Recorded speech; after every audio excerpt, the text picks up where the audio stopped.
Gimana sih caranya baca data atau istilah yang ada di sertifikat tanah? Karena mungkin kan ada beberapa teman-teman nih udah punya sertifikat tanah, apalagi yang ada di desa itu udah punya, tapi nggak bisa cara bacanya. Ini gue tunjukin.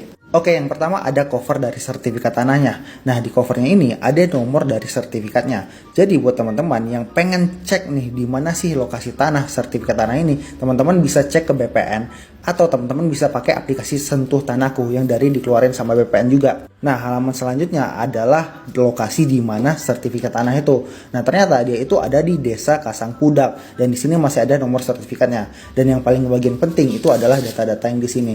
Nah, teman-teman pengen buat tahu nih kira-kira sertifikat ini haknya itu apa? Hak milik kah atau hak guna bangunan? Nah, ngelihatnya ini di sini hak guna bangunan. Dan di sini kalau hak guna bangunan itu ada masa berakhirnya. Nah, sertifikat ini masa berlakunya itu sampai 2042. Yang artinya kalau sertifikat ini udah kelar dari 2042 harus diperpanjang.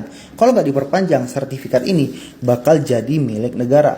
Yang artinya apa? Kalau udah milik negara itu nggak bisa dijaminkan, nggak bisa dijual. Nah, kalau udah kayak gitu, teman-teman harus diperpanjang atau kalau nggak ditingkatin haknya jadi hak milik karena dia nggak ada masa berlakunya. Dan buat teman-teman yang pengen tahu nih kira-kira sertifikat ini asli atau enggak, teman-teman bisa cek dari nomor NIB-nya, nomor identifikasi bidangnya. Nah, ini nomornya makanya gue sensor. Dan teman-teman bisa tahu nih kira-kira siapa sih pemilik pertama dari sertifikat ini.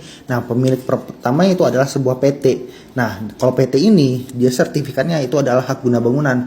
Makanya kalau lu beli dari developer, nah sertifikatnya itu hak guna bangunan bukan hak milik. Jadi kalau pengen dijadiin hak milik ya udah tingkatin haknya itu ke notaris dulu. Karena kalau udah hak milik, dia ini nggak ada masa berakhirnya lagi, jadi selamanya milik lu. Dan sertifikat ini pertama kali dibuat di tahun 2015. Dan kita bisa lihat nih, asal haknya itu apa? Ternyata asal haknya itu adalah pemecahan. Jadi awalnya sertifikat ini adalah suatu kesatuan yang satu tanahnya.